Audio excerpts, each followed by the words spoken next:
और ये गरीबों की बात करते हैं और उनको हमेशा झूठ बोलने की आदत है बीजेपी को।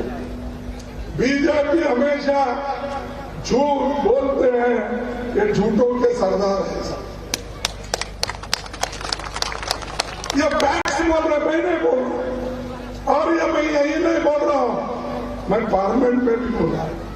मैं जब बोलता हूं तब हमारा जो कहने का मकसद गरीबों के बारे में हो, देश के बारे में हो, जब हम कहते हैं तो हमारे पूरे शब्दों को निकाल देते हैं, पूरा का पूरा।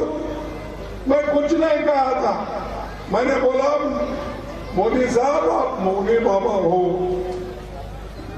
तो फौरन चेयरमैन ने उसको निकाला। अरे मौनी बाबा पार्लियामेंट में पहले उन्होंने बोला, वाजपेयी जी ने हमारे नरसिंह राव जी को बोला, ये बीजेपी के लोग मनमोहन सिंह जी को बोले बाबा मोदी बाबा। अगर मैं मोदी बाबा राज्यसभा में कहता हूं तो वो निकाला जाता है। तो कहां है फ्रीडम ऑफ स्पीच? कहां है? अरे पार्लियामेंट में भी नहीं, पार्लियामेंट के बाहर भी नहीं। अगर कोई सच्चाई बोलता है, कोई सच्चाई लिखता है, कोई सच्चाई दिखाता है, तो उसको ये लोग जेल भेजते हैं। ऐसी सरकार होना चाहिए। और ये लोग क्या कोशिश कर रहे हैं मालूम आपको? मोदी जी और शाह जी तो तोड़फोड़ में बहुत मजबूत है, तोड़फोड़ सरकार बहुत बनाते हैं। कर्नाटक में बहुमत में थे अलायंस की गवर्नमेंट, उसको इन्होंने तोड़ा। महाराष्ट्र में आघाड़ी की सरकार थी, उसको उन्होंने तोड़ा। मणिपुर में हमारी मेजॉरिटी थी, उसको उन्होंने तोड़ा। गोवा में थी हमारी, नजदीक नजदीक थे, वो भी उन्होंने तोड़ा। हर जगह तोड़ फोड़ करना और तोड़ फोड़ करके सरकार बना लेना और ऊपर से कहना देखो हम प्रजातंत्र के लोग हैं और मैं प्रजातंत्र में विश्वास रखता हूं। ऐसे बड़ी बड़ी भाषण करते हैं। अरे बड़े बड़े भाषण करने वाले थोड़ा चलो, संविधान के तहत चलो, हम कहने से मत चलो। ये बाबा साहब अम्बेडकर ने जो संविधान इस देश को दिया है, उसके तहत आप चलने का सीखो। वो सब छोड़ दो, कहते हैं संविधान की बात, लेकिन करते हैं क्या? आरएसएस जो बोलता है, नागपुर से जो नोटिस निकलती है या ऑर्डर निकलता है, उनकी बात सुनते हैं। क्योंकि वो धर्म धर्म में झगड़ा लगाते हैं, जाति जाति में झगड़ा लगाते हैं। कभी भी देखो, कहीं भी जाओ, चुनाव नजदीक आते ही हिंदू मुसलमान, हिंदू मुसलमान, हिंदू मुसलमान। अरे क्या यही सब्जेक्ट है? क्या इसी से पेट भरने वाला है? अरे देश को किधर लेके जाना है ये पहला देखो। हमने तो आजादी दिलाई, कांग्रेस ने आजादी के लिए लड़ाई लड़ी, लेकिन इनका कुछ भी नहीं है उसमें। इनका ना कोई हिस्सा लिया आजादी के लड़ाई में, इनकी पार्टी आई ना कोई प्रचार भी किया। फिर भी कहते हैं कि हम राष्ट्रवादी हैं, हम ही इस देश को बचा सकते हैं। 60 साल में कांग्रेस देश को डुबा दिया। अरे अब झारखंड में कई इंस्टीट्यूशंस हैं, पब्लिक सेक्टर्स हैं, बड़े बड़े कारखाने हैं, ये सब मोदी के पीरियड में ही आएंगे? मेरे को बताना, मोदी के पीरियड जो हम करें वो भी कहने के लिए वो शर्माते हैं। IIT, IIM, AIIMS, engineering college, medical college, सड़क। अरे हमने तो सड़क एक लाइन की बनाई, आप डबल लाइन उसी जमीन पे की है। कहीं 2 लाइन की हमारी जमीन थी तो 4 लाइन हमने इतना रोड बनाया। अरे रोड पहले किसने शुरू किया? जमीन किसने दी? एक लाइन किसने डाली? आज और एक मंत्र खोल रहे हैं। क्या खोल रहे हैं? वंदे भारत ट्रेन। अरे भाई वो लाइन कौन बिछाई? मोदी ने बिछाई। रेलवे की लाइन तुम्हारे जमाने में कितनी बिछाई? हजारों किलोमीटर, लाखों किलोमीटर हमने रेलवे की लाइन बिछाई। उसके ऊपर ये लोग एक नए नए नाम लेकर रेलगाड़ी छोड़ रहे हैं। और वो रेलगाड़ी छोड़ने के लिए मोदी जी खुद जाते हैं और वहां पर हरी झंडा दिखाकर ये वंदे भारत मैंने किया। अरे भाई नीचे का रेल का कौन किया? क्या इसके पहले रेल नहीं चलती थी? अगर कोई किसी का 60 स्पीड 70 स्पीड से ट्रेन जाता है तो आप 80 स्पीड किए हो, इसका मतलब आप ही किए। ऐसा झूठ, और ये झूठ बोलते बोलते जा रहे हैं।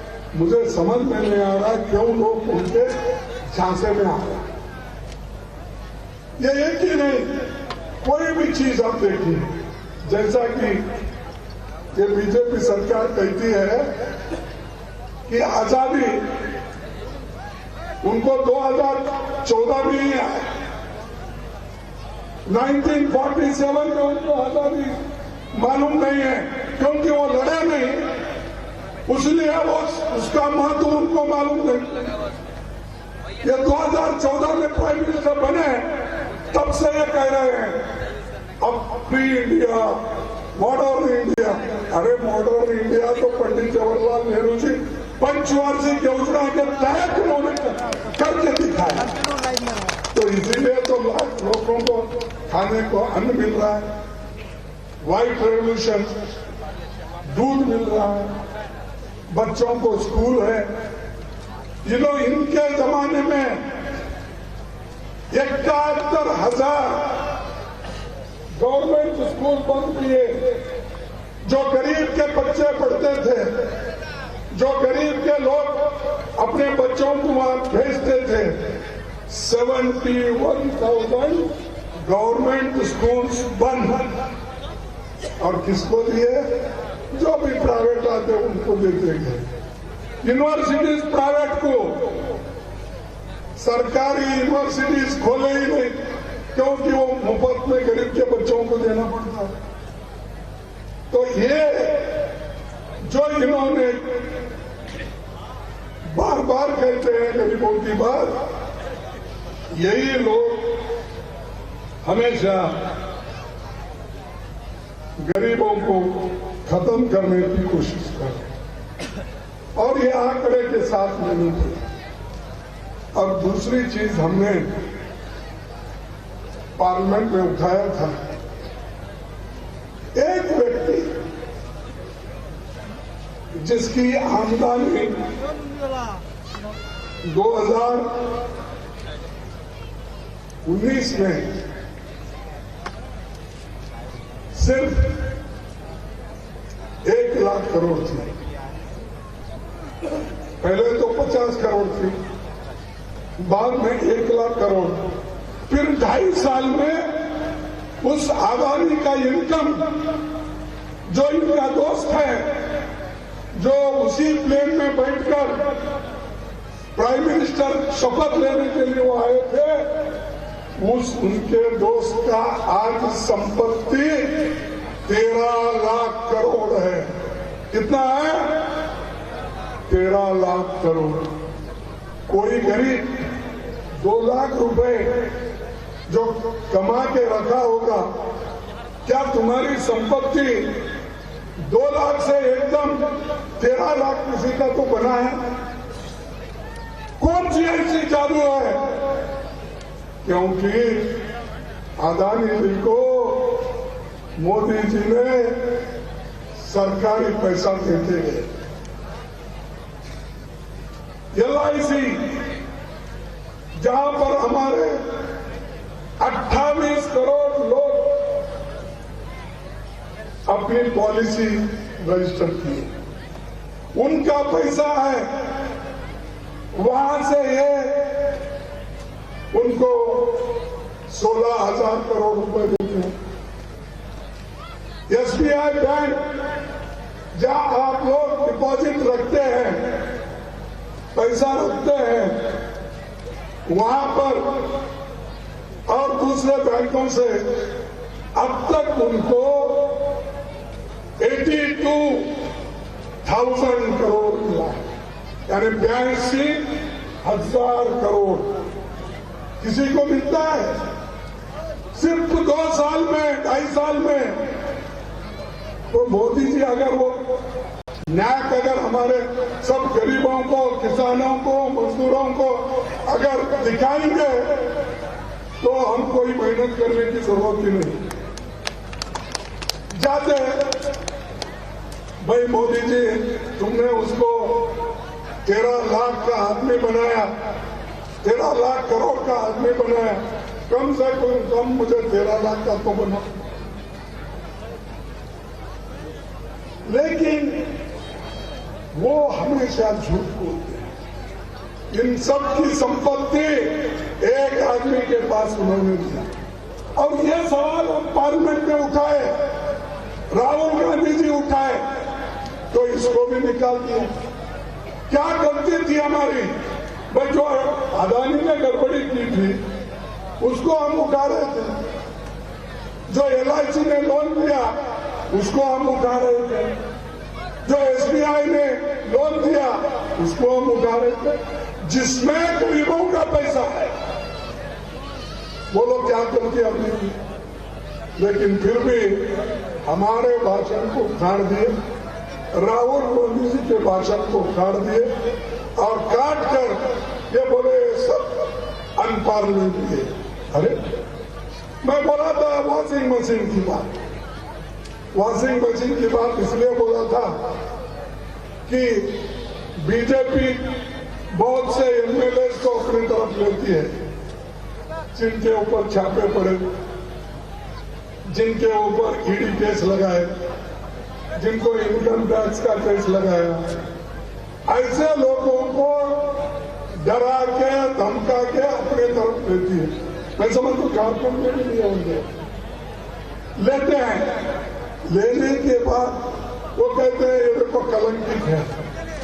लेकिन मैंने कहा साहब वो कलंकित है तो आपके पास एक बहुत बड़ा वॉशिंग मशीन है।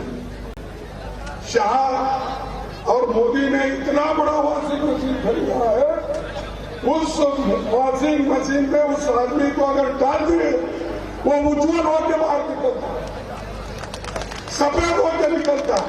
जो कलंकित आदमी होता है यहाँ पर, उनके वॉशिंग मशीन में डालते ही तो क्या निर्मा का कौन सा कुछ है ना, वैसा उनको डालते ही सफेद हो जाता। तो ये कैसा हुआ? क्योंकि उनको एक हुकूमत टिकाना है, कैसा भी हो उसको लाना है, तो उन्होंने वो काम किया। और वही काम वो यहां कर रहे हैं। यहां झारखंड में भी वो यही चाहते हैं कि यहां पर कि जो सरकार अच्छी चल रही है, मिलजुल के काम कर रहे हैं, झारखंड और कांग्रेस मिलके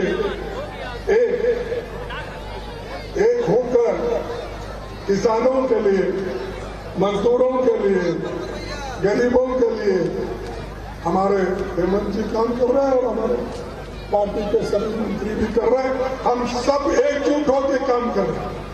लेकिन ये शाह और मोदी जी को बचना नहीं, इसको कब गिराना, इसको कब खत्म करना और अपनी सरकार लाना, उधर देख रहे हैं।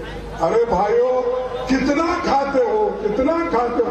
कम से कम बच के वो खून तो होने दो आपको, वो भी नहीं। डेमोक्रेसी की बात करते हैं। जब लोग हमको चुने हैं, आप क्यों तोड़ रहे थे? हर जगह तोड़ो फोड़ो। तो इसीलिए मैं आप सभी से यही कहूंगा, जो हम संसद में गए थे और राहुल गांधी जी भी कहे थे, प्राइम मिनिस्टर साहब आप विदेश गए तो आपके साथ अदानी कितने बार आए, उसको निकाल दिया। फिर उन्होंने पूछा,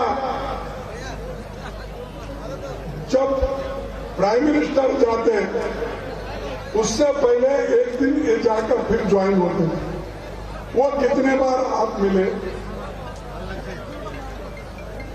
विदेशी दोनों में साथ ले जाकर दूसरों को कह के आपने उनको बड़े बड़े कॉन्ट्रैक्ट दिलाए, चाहे श्रीलंका हो, चाहे ऑस्ट्रेलिया हो, चाहे और किधर हो।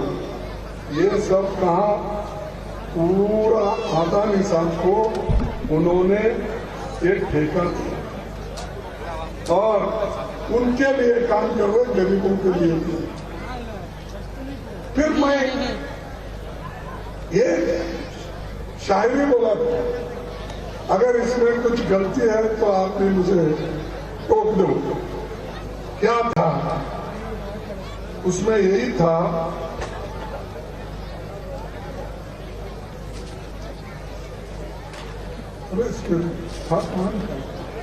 हाँ, मैंने एक शायरी कहा था तो मोदी साहब के बारे में, तो वो शायरी भी हटा दिए मेरे स्पीच से। अरे ये तो शायर में क्या है, मैं कोट कर रहा हूं, जैसा वो भी 2-3 शायरी बोले छोटे मोटे, लेकिन वो नहीं निकाले। चेयरमैन साहब भी बोले, वो नहीं निकाले। कि मेरी शायरी क्यों निकाले मुझे समझ नहीं। शायद मैं कर्नाटक का हूं, मेरी हिंदी कमजोर हो सकती है, इसलिए उन्होंने समझा होगा कि ये ठीक नहीं, कर्नाटक का आदमी कैसा हिंदी बोल सकता है। मैं यही कहा था, फिर आपके सामने दोहराऊंगा। कहूं, अगर आप चाहते हैं तो कहता, मोदी तो नहीं चाहते, कम से कम आप चाहते समझ के कहा। नजर नहीं है, नजारों की बात करते हैं। नजर नहीं है, नजारों की बात करते हैं। जमीन पे चांद सितारों की बात करते हैं। जमीन पे चांद सितारों की बात करते हैं। वो हाथ जोड़कर बस्ती को लूटने वाले, वो हाथ जोड़कर बस्ती को लूटने वाले भरी सभा में सुधारों की बात करते हैं। भरी सभा में सुधारों की बात करते हैं। बड़ा हसीन है उनकी जुबान के जादू। भाषण बहुत करते ना अपनी जबान के लिए। बड़ा हसीन है उनकी जुबान की जादू। लगा के आग बहारों की बात करते हैं। लगा के आग बहारों की बात करते हैं।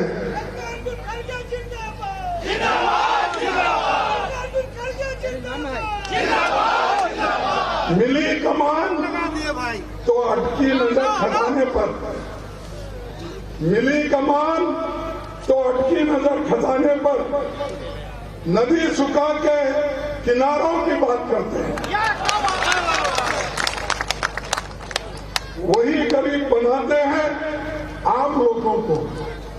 वही गरीब बनाते हैं आम लोगों को, इसलिए कि हमारा बैंक का पैसा लूटा जा रहा है, LIC का लूटा जा रहा है, हर चीज का पैसा अदानी के पास जा रहा है। इसीलिए वही गरीब बनाते हैं आम लोगों को। वही नसीब के मारों की बात करते हैं। वही नसीब के मारों गरीबों की बात वही लोग करते हैं। यही मैं कहा, इसमें बोलिए क्या गलत है। मैंने तो ये शायरी नहीं लिखी, ये तो हमारे पंडितों ने, हमारे जो कवियों ने, उन्होंने लिखी थी। वो बात मैंने वहां कही।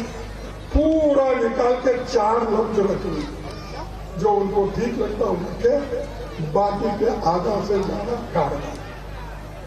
तो ऐसी चीजें भी उनको पसंद नहीं है। ये तो बात ऐसी हो गई कि हम लोग तो देश के लोगों के लिए लड़ रहे हैं, नौजवानों के लिए लड़ रहे हैं, इन्फ्लेशन के खिलाफ लड़ रहे हैं, अनएम्प्लॉयमेंट के खिलाफ लड़ रहे हैं, किसान की आमदनी बढ़े इसके लिए हम लड़ रहे हैं। लेकिन ये लोग अपने दोस्तों को अमीर बनाने में लगे हैं। इसीलिए मैं और एक बात कहूंगा, और वो देश के लिए हमारे नौजवानों को ये जरूरी है, आप देखना चाहिए।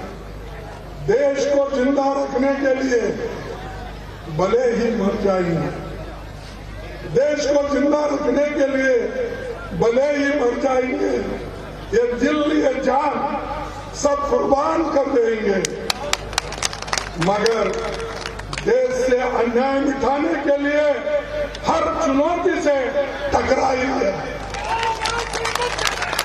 ये हमारा है।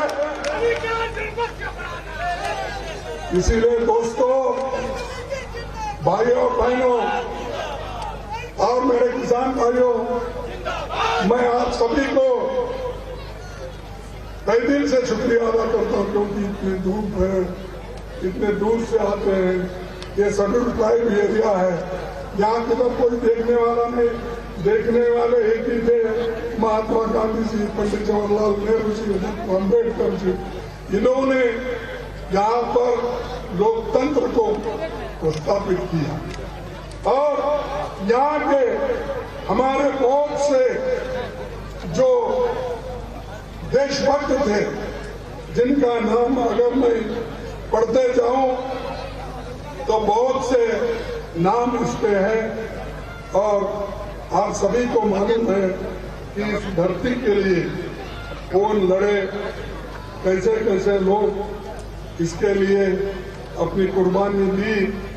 और खासकर ये जो झारखंड में जो गौरव का स्थान है और रोशनी का स्थान है, खनिज संपदा का स्थान है, और धरती आबा बिरसा मुंडा जी का, बाबा तिलक का, तिलक कान्हू का, सिद्धो कान्हू का और कान्हू भगत का जैसे महान नायकों की इस महान भूमि को मैं नमन करता हूं और आपका आशीर्वाद मांगने के लिए ठहरा।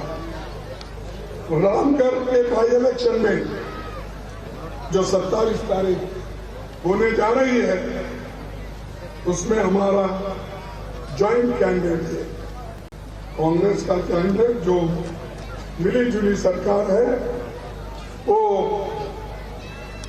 जो हेमंत जी के नेतृत्व में चल रही है, तो हम दोनों मिलके लड़ रहे हैं। बजरंग महातो है क्या, सॉरी, तो इनको हम सब लोग मदद करना है, क्योंकि हमारी मिली जुली सरकार रहने की वजह से हमारा कर्तव्य होता है कि मोदी जी को हम दिखाए, देखो भाई मिली जुली सरकार और सब मिलके आपका मुकाबला कर सकते हैं। आप छाती ठोक के ये नहीं बोल सकते मेरे सामने कौन है, तुम्हारे सामने हम सब हैं, हम सब मिलकर लड़े। तो मैं आपसे फिर एक बार अपना मत पूछूंगा, आप आशीर्वाद कीजिए, और सभी लोग, मैं समझता हूं कि आप एक होकर हाथ से हाथ जोड़ो कार्यक्रम का पूरा लाभ उठाएंगे, लोगों की समस्या सुनेंगे, और इससे पहले जो भारत जोड़ो की यात्रा आपने कामयाब की, इसीलिए मैं हमारे प्रभारी जो जनरल सेक्रेटरी है अविनाश पांडे जी और अध्यक्ष हमारे राजेश ठाकुर जी, सीएलपी लीडर और सारे नेता लोग, यहाँ जो बैठे हैं उन सभी को मैं अपने पार्टी की ओर से एआईसीसी की ओर से धन्यवाद देता हूँ। और आप आगे बढ़ते रहो, हम आपके साथ हैं। इसीलिए आप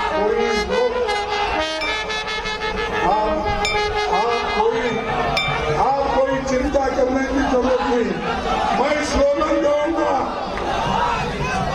हाथ से हाथ जोड़ो का आप बोलेंगे, हाथ से हाथ जोड़ो, आप भी बोलेंगे हाथ से हाथ जोड़ो। क्या इतने नौजवान लोग, अरे मेरा जैसा आदमी बोल रहा है तो थोड़ी आवाज दो, हाथ से हाथ, हाथ से हाथ, हाथ से हाथ। आयो, जय हिंद, जय हिंद। और आखिरी हम भी बोलिए जय हिंद, जय हिंद, जय हिंद। धन्यवाद झारखंड के लोगों को और देश।